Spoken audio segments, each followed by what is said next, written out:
गुरुर्ब्रह्मा गुरुर्विष्णू गुरुर्देवो महेश्वरा गुरुर्साक्षात् परब्रह्म तस्मै श्री गुरवे नमः। काषाय वस्त्रं करदण्डधारिणं कमण्डलुं पद्मकरेण शङ्खं चक्रं गदाभूषितभूषणाढ्यं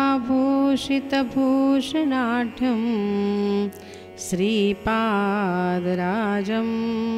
शरणं प्रपद्ये। सद्गुरुनाथ महाराज की जय। श्री गुरुदेव दत्त। श्रीपाद श्री वल्लभ चरितामृत अध्याय 18वा। या अध्याय पठणाने पापकर्माचा नाश होतो व भाग्यवृद्धी होते। संत रविदास आणि श्रीपादांचे दिव्यमंगल दर्शन। मी त्या ब्राह्मणद्वयासमवेत यथाकाली कुरुगड्डीस येऊन पोचलो। अनंत कोटी ब्रह्मांड नायक असलेले, आदी मध्य आणि अंत नसलेले, चतुर्दश भुवनांचा सार्वभौम असे लीलावतारी भगवान श्रीपाद प्रभू कृष्णानदी स्नान करून बाहेर येत होते। त्यांच्या दिव्यमंगल स्वरूपाच्या अकस्मात दर्शनाने आम्ही अगदी भारावून गेलो। त्यांच्या नेत्रांमधून अपार प्रेम, करुणा, वात्सल्य ओसंडून वाहत होते। ते माझ्याजवळ आले। मी भांबावून जाऊन काय करावे हे मला सुचलेच नाही। ते स्वतःच मला नमस्कार करण्यास सांगत होते। मी त्यांना चरणस्पर्श केल्यावर त्यांनी कमंडलूतील पवित्र जल माझ्या अंगावर शिंपडले। मी दिग्मूढ झालो। ते आपल्या मधुर वाणीने म्हणाले, बेटा शंकर भट्ट, मी तुझ्यावर प्रसन्न झालो आहे। त्या मधुर वाणीचे वर्णन मी शब्दात करू शकत नाही।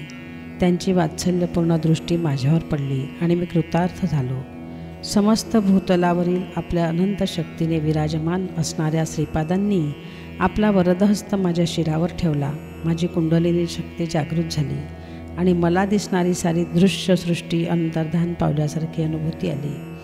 हजार सागर एकदम येऊन मला आलिंगन देत असल्याचा भास झाला।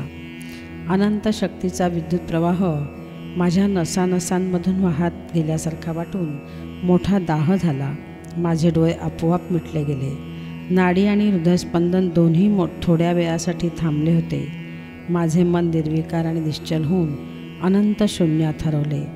माझ्या हृदयातील चैतन्य अनंत अशा विश्वचैतन्यात विलीन झाल्यासारखे भासले। या अवस्थेत मी अत्यंत आनंदात होतो। त्याचे वर्णन शब्दाने करता येणे कठीण आहे। या अत्युच्च आनंदाच्या अवस्थेत माझ्यातून कोट्यानुकोटी ब्रह्मांड सृष्टी स्थिती लय पावत आहेत असे मला भासमान झाले। मी यापासून भिन्न नाही असा दृढ विश्वास वाटत होता। मी चा लय झाल्यामुळे मी अव्यक्त अशा आनंदात होतो। हे सर्व मला चित्रविचित्र वाटत होते। तेवढ्याच श्रीपाद प्रभूंनी आपल्या कमंडलूतील जल मोठ्या प्रेमभावाने माझ्यावर प्रोक्षण केले आणि मी सहज स्थितीत आलो। संपूर्ण विश्वाचे आदिगुरू असणारे श्रीवल्लभ माझ्याकडे हजार मातांचे वात्सल्य डोळ्यात आणून पाहत मंद मंद स्मित करीत होते। यवनांना श्रीवल्लभांचे दर्शन। माझ्याबरोबर आलेल्या ब्राह्मणद्वयांना श्रीपाद प्रभूंबरोबर बोलणे किंवा पादस्पर्श करण्याचे धैर्य नव्हते। श्रीपाद स्वामी मला म्हणाले, तुझ्याबरोबर आलेले हे दोन अपरिचित कोण आहेत? मी म्हणालो, प्रभू आपल्या दिव्यचरणांचे दर्शन घेऊ इच्छिणारे हे दोन ब्राह्मण आहेत। त्यावर प्रभू म्हणाले, हे ब्राह्मण दिसत नाहीत, गोमांस खाणारे यवन दिसतात। खरे का खोटे हे तू त्यांनाच विचार। एवढ्यात ते ब्राह्मण म्हणाले, आम्ही ब्राह्मण नाही यवन आहोत, यात संदेह नाही। आम्ही कुराण वाचतो। त्यांच्या या वक्तव्यावर मी स्तंभितच झालो। श्रीपाद श्री वल्लभ नावाने मायावेशाने संचार करणाऱ्या जगतप्रभू श्री दत्तात्रय स्वामींना ओळखणे अनेक जन्मांचे पुण्यफल आहे। त्या स्थिर भावात भक्तिभाव संपूर्ण रूपाने वाटणे म्हणजेच महद्भाग्य आहे। गोमातेत सर्व देवता वास करतात। गायीविना घर स्मशानासारखे असते। श्रद्धेने गोसेवा करणारे मला खूप आवडतात। गाईचे दूध पुष्टीदायक आणि तुष्टीदायक असते। ब्राह्मण जन्म घेऊन गोमांस खाणारा शिक्षेस पात्र असतो। यज्ञयाग करताना शेळीचे बलिदान दिले जाते. यज्ञ पशु म्हणून शेळी अथवा इतर पशुसुद्धा त्यांच्या नीच योनीतून विमुक्त होऊन पुढे उत्तम जन्म प्राप्त करतात. यज्ञ पशुला चांगला जन्म मिळावा यासाठी यज्ञ करणारा महायोगी तपोबल आणि तपोबलाने समृद्ध असावा लागतो. जर तो योगी असा समर्थ नसेल तर त्याला प्राणीहत्या केल्याचे पापच लागते. देशकालानुसार धर्मकर्म पद्धतीमध्ये थोडा थोडा बदल होत असतो. यवन असणाऱ्या तपस्वींनी गोमांस भक्षण केले तरी परमेश्वरार्पण बुद्धीने केलेले कर्म गाय आणि तिच्या संततीस उत्तम जन्मच मिळवून देते. परंतु असे न केल्यास मात्र महापाप लागते. म्हणून गोहत्या शास्त्रानुसार महान पाप आहे. कौरव पांडवांच्या युद्धासाठी कोणते क्षेत्र धर्मक्षेत्र आहे याचा शोध करण्यासाठी अर्जुन व श्रीकृष्ण निघाले. त्यांना एका शेतात शेतकरी पाणी देत असलेला दिसला. पाण्याचा प्रवाह अडवण्यासाठी त्याला एका मोठ्या दगडाची आवश्यकता होती. तो अशा दगडाच्या शोधातच होता. इतक्यात त्याचा मुलगा वडिलांसाठी जेवण घेऊन आला. जेवण झाल्यावर पाणी अडवण्यासाठी जेव्हा दगड मिळाला नाही तेव्हा त्याने आपल्या मुलाचा वध केला आणि त्याचे मृत शरीर दगडाप्रमाणे पाणी अडविण्यासाठी ठेवले. त्यावेळी शेतकरी आणि त्याचा मुलगा या दोघांत मारण्याची क्रिया करताना कोणताही भाव नव्हता. ते दोघे निर्विकार होते. शेत पिकवून सर्वांना आहार द्यावा एवढेच त्या शेतकऱ्यास ज्ञात होते. तोच त्याचा धर्म होता. शेतकरी फळाची आशा न करता आपले कर्म अत्यंत श्रद्धाभावाने करीत होता. या शेताची जागा श्रीकृष्णाने धर्मक्षेत्र म्हणून निवडली. अरे नाममात्र ब्राह्मणा, गोमांस भक्षण करणे केव्हाही बरोबर नाही. पूर्वपुण्याईने आणि पूर्वपितृदेवतांच्या प्रार्थनेने तसेच माझ्या अपार कारुण्याने तुम्हाला माझ्या दर्शनाचा लाभ झाला, हेच तुमचे महद्भाग्य समजा. तुम्ही केलेला नमस्कार मी स्वीकारित नाही. तुम्ही मला स्पर्श करू नका. माझ्या कमंडलूतील पाणी तुमच्या अंगावर घालणे शक्य नाही. तुम्ही येथून तात्काळ निघून जा. तुम्हाला अन्नवस्त्र मिळण्याची सोय केली आहे. तुम्ही यवन स्त्रीबरोबर विवाह करून यवनाप्रमाणे राहा. तुमच्या हातून मारल्या गेलेल्या गायी पुढील जन्मी तुमची संतती होऊन जन्मास येतील आणि तुमचा छळ करून तुमच्या पैशावर सुखी होतील. माझ्या दर्शनाने पुनीत झाल्यामुळे काही जन्मानंतर तुम्ही बडे बाबा आणि अब्दुल बाबा या नावाने ओळखले जाल. महाराष्ट्रातील शिर्डी गावात श्री साईबाबा नावाचे एक महात्मे अवतरतील. ते तुमचा उद्धार करतील. हे माझे बोल काळ्या दगडावरील रेघेप्रमाणे आहेत. असे बोलून प्रभूंनी त्यांना जाण्यास सांगितले. मी आणि श्रीपाद प्रभू दोघेच होतो. तेव्हा तिथे रविदास नावाचा एक रजक आला. रविदास श्रीपाद प्रभूंना सारखा प्रणाम करीत होता, परंतु प्रभू त्याच्याकडे दुर्लक्ष करीत होते. थोड्या वेळाने त्याच्याकडे पाहून श्रीपाद मंद हसले. याचे मला आश्चर्य वाटले. श्रीपाद वल्लभ स्वामींनी माझ्या कपाळाच्या मध्यभागी जोरात दाब दिला तेव्हा माझ्या नेत्रचक्षूंसमोर चित्रविचित्र दृश्य दिसले. श्रीपाद स्वामींचा भक्तांवर अनुग्रह. रविदासाची नाव कृष्णा नदीतून कुरुगड्डीकडे जात होती. त्या नावेत एक वेदशास्त्र पंडित बसले होते. इतर अस्पृश्य जातीच्या लोकांचा स्पर्श होऊ नये म्हणून ते एकटेच त्या नावेत बसून जात होते. ते पंडित रविदासाला म्हणाले, मी महापंडित आहे आणि श्रीपाद श्रीवल्लभ स्वामींकडे जात आहे.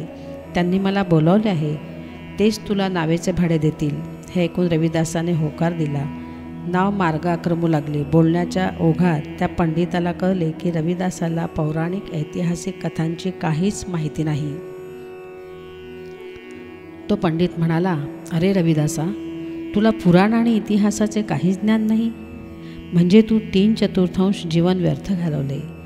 रविदास ते ऐकून निराश झाला. नाव चालवताना एकदमच पाण्याचा वेग खूप वाढला. त्या वेगाने त्या नावेस एक छिद्र पडले व त्यातून पाणी आत शिरू लागले. रविदास त्या पंडिताला म्हणाला, महाराज, आपणास पाण्यात पोहता येते का? पंडित म्हणाला, अरे मला तर पोहता येत नाही. रविदास म्हणाला, महाराज, मला पोहता येते, परंतु तुम्हाला मात्र पोहता येत नसल्याने तुमचे जीवन 100% व्यर्थ आहे. सारखे वाढत असलेले पाणी पाहून रविदासाने श्रीपाद प्रभूंचे नाव घेऊन पाण्यात उडी मारण्याची तयारी केली. इतक्यात त्याला पाण्याच्या मध्यभागी एक दिव्य कांती दिसली. त्याने आदी अंत नसलेल्या श्रीपाद स्वामींच्या महिमा वर्णन करणाऱ्या अनेक लीला कथा ऐकल्या होत्या. रविदासाने त्या दिव्य कांतीस अत्यंत श्रद्धाभावाने नमस्कार केला. नावेतील पाणी सारखे वाढू लागले होते. इतक्यात एक महदाश्चर्य घडले. एक अदृश्य हात त्या नावेतील पाणी बाहेर टाकीत होता. पाणी कमी झाले आणि नाव किनाऱ्यावर पोचली आणि ते दोघे श्रीपाद प्रभूंच्या दर्शनास आले.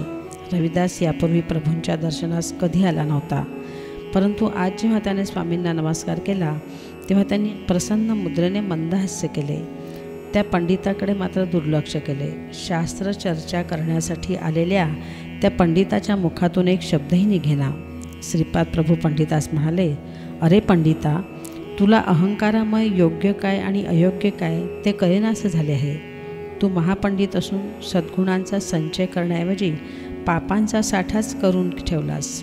आपल्या सुशील पत्नीचा छळ करून एका सुखी कुटुंबातील राणीला आपल्या पतीपासून परावृत्त केलेस. त्यामुळे ती तुला सतत शाप देत आहे. तुझी भार्या एक सद्ब्राह्मणी असून मानसिक छळाने क्षोभित झाली आहे. हे सर्व पापकर्म केल्यावर तू माझ्याकडे कसा आकर्षित झालास? तुझ्या पत्रिकेप्रमाणे आज तुझा मृत्यूदिन आहे. आजपासून मी तुला 3 वर्षांचे आयुष्य वाढवून देतो. तू तुझ्या गावी जाऊन दुर्वर्तन विसरून चांगले आचरण कर. तू एक पंडित आहेस यात शंकाच नाही. तुझ्या विद्वत्तेचे प्रात्यक्षिक दाखवितोस का तुला दिलेले 3 वर्षांचे आयुष्य परत करतोस? तात्काळ उत्तर दे. सर्व ज्ञान संपन्न असलेल्या श्रीपादांचे हे वक्तव्य ऐकून त्या पंडिताच्या तोंडून एक शब्दही फुटेना. जणू काही मुकाच झाला होता. त्याच्या मनात आयुष्य वाढावे अशीच इच्छा होती. श्रीपाद श्रीवल्लभ स्वामी म्हणाले, तुझ्या मनातील इच्छेनुसार मी तुला 3 वर्षांचे वाढवलेले आयुष्य देत आहे. तू रजकाच्या स्त्रीस जबरदस्तीने पळवून तिला दासी केलेस, परंतु पुढील जन्मात ते रजक दाम्पत्य महाराजांचे सुख वैभवाचा आस्वाद घेतील तेव्हा तू त्या रजक पत्नीचा दास होऊन त्यांची सेवा करशील. या 3 वर्षात काही सत्कर्म केल्यास अन्नवस्त्रास काही कमी पडणार नाही आणि दुष्कर्म केल्यास नाना यातना भोगाव्या लागतील. मरणापासून तुझे रक्षण करून माझ्याकडे घेऊन येणाऱ्या रविदासाला तुझे सर्व पुण्य मिळेल. त्या पुण्याच्या फलस्वरूप तो माझी सेवा करील. तू तात्काळ या पुण्यभूमीतून निघून जा. स्वामींच्या आज्ञेनुसार तो पंडित तिथून निघून गेला. रविदास मात्र आश्रमात राहून स्वामींची सेवा करू लागला. तो दररोज स्वामींचे कपडे धुवून आणि आश्रमातील अंगण झाडून स्वच्छ करीत असे. पूजेसाठी फुले आणणे हे तर त्याचे आवडीचे काम होते. श्रीपाद प्रभू स्नानासाठी कृष्णा नदीवर जात असताना तो त्यांना साष्टांग नमस्कार घालीत असे आणि स्वामी त्याचा नमस्कार प्रसन्न मुद्रेने स्वीकार करीत असत. रविदासाच्या पित्याने त्यास एकदा सांगितले होते की श्रीपाद प्रभू अंतर्यामी असल्याने त्यांना केलेला एक नमस्कार स्वीकार झाल्यास तो 100 लोकांना केलेल्या नमस्काराचे फळ मिळवून देणारा आहे. एकदा रविदास कृष्णा नदीच्या तीरावर उभा होता. त्यावेळी एका मोठ्या नावेत त्या गावातील राजा आपल्या लवाजम्यासह जलविहार करीत होता. रविदास त्या राजाकडे एकचित्ताने पाहत होता. तेवढ्यात श्रीपाद स्वामी नदी स्नानाटून बाहेर आले. रविदासाचे त्यांच्याकडे लक्षच नव्हते.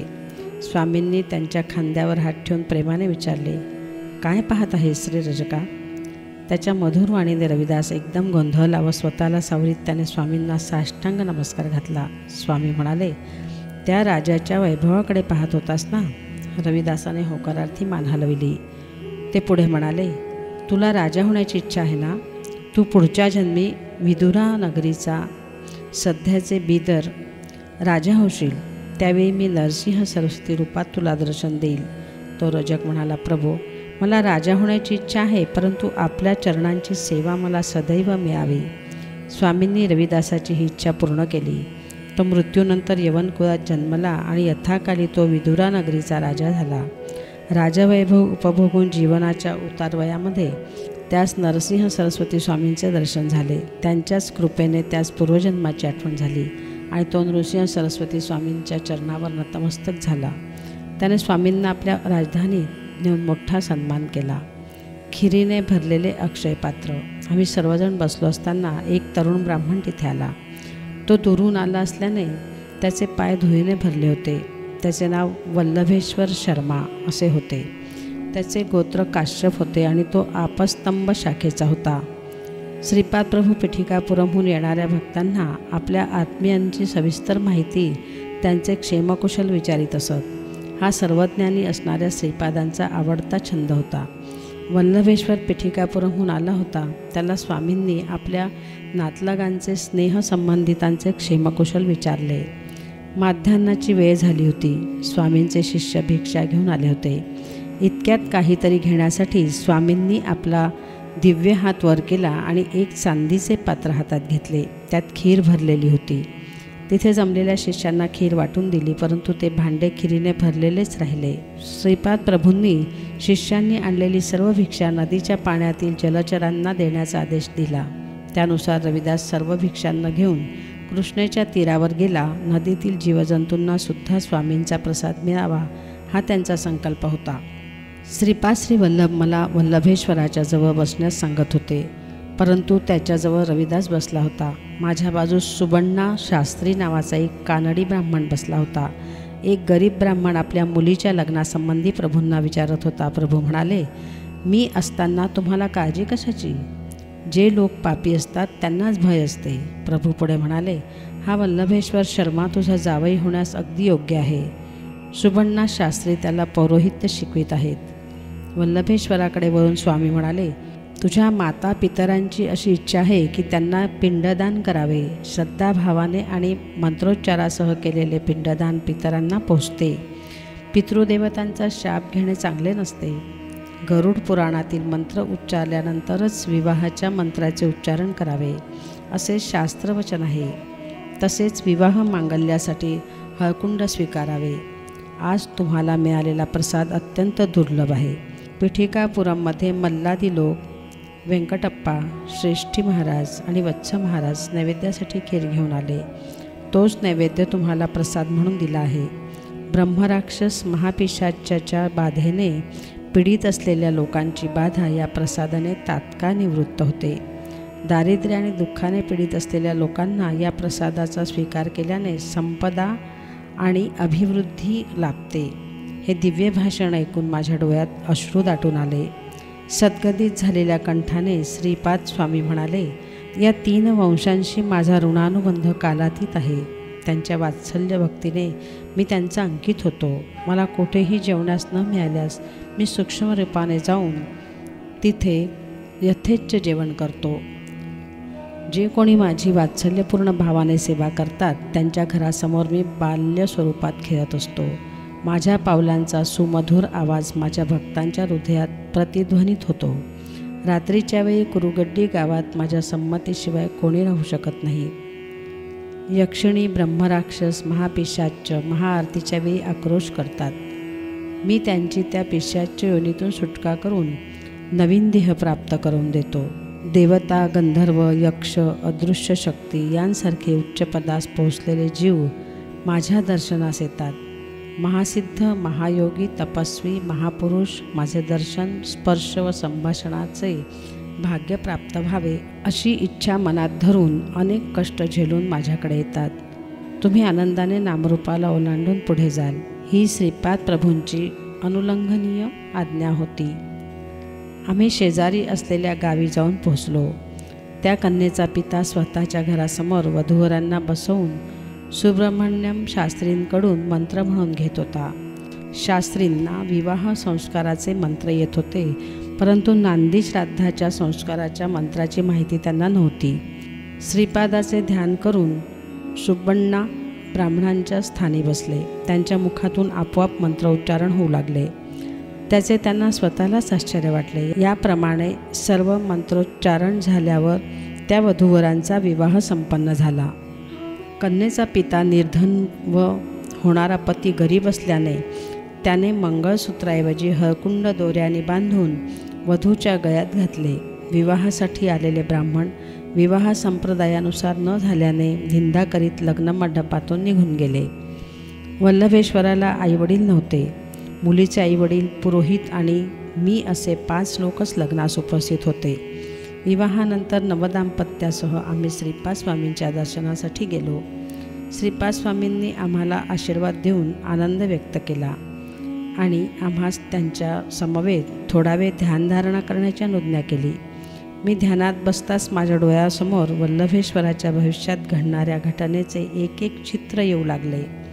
वल्लभेश्वर एक व्यापारी झाला होता. त्याने मिळणाऱ्या नफ्यातून काही भाग वेगळा ठेवून त्याचा उपयोग कुरवपुरी सहस्त्र ब्राह्मण भोजनास करण्याचा नवस केला होता. परंतु तो संकल्प पूर्ण करण्यास तो विलंब लावित होता. श्रीपाद श्री वल्लभ कुरवपूर क्षेत्री अंतर्धान पावले. ते गुप्तरूपाने संचार करीत होते. कुरवपूर या क्षेत्री प्रभूंच्या पादुका मात्र होत्या. वल्लभेश्वराने धनसंपादन केले व ते घेऊन तो कुरवपुरी आपला संकल्प पूर्ण करण्यासाठी येण्यास निघाला. मार्गात त्यास 4 चोर यांत्रिकाच्या वेशात भेटले. थोडे अंतर बरोबर चालल्यावर त्या चौघांपैकी एका चोराने वल्लभाचार्यांचा वध केला व त्याच्याजवळील धन घेण्याचा प्रयत्न करू लागला. तितक्यात श्रीपाद प्रभू तिथे त्रिशूलधारी यतीच्या वेशात प्रगट झाले. चोराने मारण्यापूर्वी वल्लभेश्वर श्रीपाद स्वामींच्या ध्यानात मग्न होता. आपल्या भक्ताचे रक्षण करण्यासाठी प्रभू तात्काळ धावून आले होते. त्यांनी 3 चोरांना आपल्या त्रिशूलाने मारून टाकले. चौथा चोर अत्यंत केविलवाण्या स्वरात स्वामींना म्हणाला, महाराज, मी चोर नाही. दयावंत प्रभूंनी त्या चौथ्या चोरास अभयदान देऊन विभूती दिली व म्हणाले, वल्लभेश्वराचे शिर आणून त्याच्या धडास जोडून ठेव. त्याप्रमाणे ठेवताच स्वामींनी त्या मृतदेहाकडे अमृतदृष्टीने पाहिले. दुसऱ्या क्षणीच वल्लभेश्वराला नवजीवन प्राप्त होऊन तो झोपेतून उठून बसल्याप्रमाणे उठून बसला. त्या चौथ्या चोराने वल्लभेश्वराला झालेला प्रकार सांगितला. त्याला झालेल्या आनंदाला सीमाच नव्हती. श्रीपाद प्रभूंच्या प्रत्यक्ष दर्शनाचे भाग्य न लाभल्यामुळे मात्र त्यास वाईट वाटले. वल्लभेश्वरामुळे श्रीपाद प्रभूंचे दर्शन घडल्याने तो चौथा चोर अत्यंत आनंदित होता. वल्लभेश्वर कुरवपूरला येऊन पोहोचला. त्याने 1 सहस्त्र ब्राह्मणांऐवजी 4 सहस्त्र ब्राह्मण भोजनाची आराधना केली होती. श्रीपाद स्वामींचे विराट स्वरूप. आम्ही सर्वजण डोळे झाकून ध्यानात बसलो होतो. मला वल्लभाचार्यांच्या भविष्यात घडणाऱ्या घटनेचे चित्र दिसत होते. तितक्यात डोळे उघडण्याची श्रीपाद प्रभूंनी अनुज्ञा दिली. ते म्हणाले, कोणतेही कार्य अकारण होत नाही. प्रत्येक कर्मासाठी काही ना काही कारण असतेच. सृष्टीचे विधान चित्रविचित्र आहे. निर्गुण निराकार असा मी तुमच्यासाठी साकार रूपात अवतरित झालो आहे. हे पाहून तुम्हाला आश्चर्य वाटेल. परिमित आणि अवधूत नसलेला मी तुम्हास परिमित आणि अवधूत असल्याचा भास होतो व तसा अनुभवसुद्धा येतो. हा फार गुंतागुंतीचा विषय आहे. सर्व शक्ती माझ्या स्वाधीन आहेत. या अनंत कोटी ब्रह्मांडात प्रत्येक अणुरेणूमध्ये मीच भरून राहिलो आहे. अणुरेणूंना एकत्र करून ठेवणारा संकल्प स्वरूप मीच आहे. या अणुरेणूला वेगवेगळे करून नूतन सृष्टीची निर्मिती करण्यासाठी जी स्थिती हवी असते त्यासाठी प्रलय काळ साधणारा असा रुद्ररूपही मीच आहे. हे ज्ञान आणि हे अज्ञान याचा तुम्हाला बोध करून सर्व जीवांना अनेक प्रकारची माया करून त्यात सर्वांना बंदिस्त मीच करतो. जेव्हा जेव्हा भक्त आर्ततेने माझी प्रार्थना करतात व मला सहाय्यासाठी बोलावतात तेव्हा तेव्हा मी सहस्र बाहूंनी त्यांचे रक्षण करतो. हे माझे अनादी तत्वही मीच आहे. प्रत्येक जीवमात्रात व्यापून असलेला मी तोच मी. अशा मीमध्ये असलेले शक्तिमत्व, सर्वज्ञता, सर्वांतर्यामित्व तुमच्या दृष्टीला दिसत नसल्याने तुम्ही भ्रमित होता. याचा तुम्हाला अनुभव येऊन तुम्ही मला व्यक्तरूपात पाहिले तर आश्चर्य वाटण्यासारखे काही आहे का? परब्रह्म स्वरूप असलेले श्रीपाद प्रभू या प्रकारे समजावून सांगत असताना घंटानाद ऐकू आला. सगळे आश्चर्यकारक मनस्थितीत असताना तो घंटानाद शांत झाला. श्रीपादांची मातृभावना. आम्ही सर्वजण बसलो असताना श्रीपाद प्रभू म्हणाले, श्रीपाद श्री वल्लभांचा हा अवतार फल देणारा महान अवतार आहे. माझे नामस्मरण केल्याशिवाय कोणताच अवधूत पूर्णसिद्धी प्राप्त करू शकत नाही.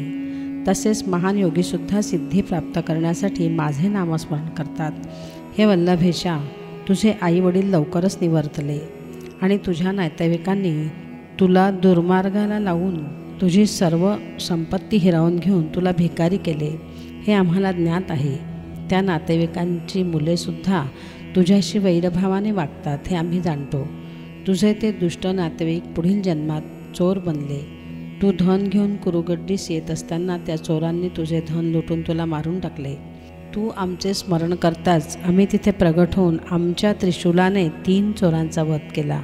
चौथा चोर आम्हा शरण आला. त्याचा दोषही अत्यंत कमी असल्याने त्याला आम्ही जीवदान दिले. श्रीपाद प्रभूंचे हे वक्तव्य ऐकून वल्लभाच्या पत्नीच्या डोळ्यात पाणी आले. हे पाहून श्रीपाद प्रभू म्हणाले, हे माते, प्रत्येक स्त्रीमध्ये आम्हास जन्म दिलेल्या अखंड सौभाग्यवती सुमती महाराणीच दिसते. त्या महान मातेच्या कुशीमध्ये नेहमीसाठी आम्ही बालकच असतो. तू दुःखी होऊ नकोस. मी दिलेले हळकुंड जपून ठेव. तुला या हळकुंडामुळे सदैव सौख्य लाभेल. तू अखंड सौभाग्यवती राहशील. आमचे हे वचन काळ्या दगडावरची रेषेप्रमाणे अटळ आहे. त्याला सृष्टीतील कोणतीच शक्ती बदलू शकत नाही. मला गायत्री मंत्राचा उपदेश करणारे माझे प्रथम गुरु माझे पिताच असून त्यांचे नाव चिरकाल टिकून राहील. आमच्या पुढच्या अवतारात नरसिंह नावाबरोबर सरस्वती नाव जोडून नृसिंह सरस्वती असे नाव आम्हास लाभणार आहे. आमचे आजोबा बापनाचार्युलू यांचे नावसुद्धा अजरामर करण्याचा आमचा मानस आहे. नृसिंह सरस्वती अवतारात आमचे रूप आमच्या आजोबांसारखेच असेल. आमचे आजोबा माझे दुसरे गुरु होते. त्यांच्याकडून वेदशास्त्राचा अभ्यास केला. तुम्ही पाहत असलेली ही घंटा एकेकाळी आमच्या आजोबांच्या घरात होती. ती माझ्या संकल्पाने अनेक प्रदेशात फिरून आली आहे. ती भूमीतील भुयारी मार्गाने सुद्धा जात असे. हे शंकर भट्टा, तू रचना करीत असलेल्या तेलुगू भाषेतील श्रीपाद श्री वल्लभ चरितामृतातील 18वा अध्याय इथे संपत आला आहे. ती घंटा पिठिकापुरम गावी येऊन पोचली आहे. ही घंटा अनेक आकार घेऊन अनेक आकार बदलून या संकल्पानुसार पुन्हा इथे आली आहे. आमच्या आजोबांच्या स्वतःच्या घरात माझ्या महासंस्थानाची स्थापना होईल. आमच्या प्रेमाची खूण म्हणून ही जय जय निनाद करणारी घंटा आम्ही पिठिकापुरमला पाठवली आहे. श्रीपाद श्री वल्लभांचा जय जयकार असो. श्रीपादराजं शरणं प्रपद्ये. सद्गुरुनाथ महाराज की जय. श्री गुरुदेव दत्त.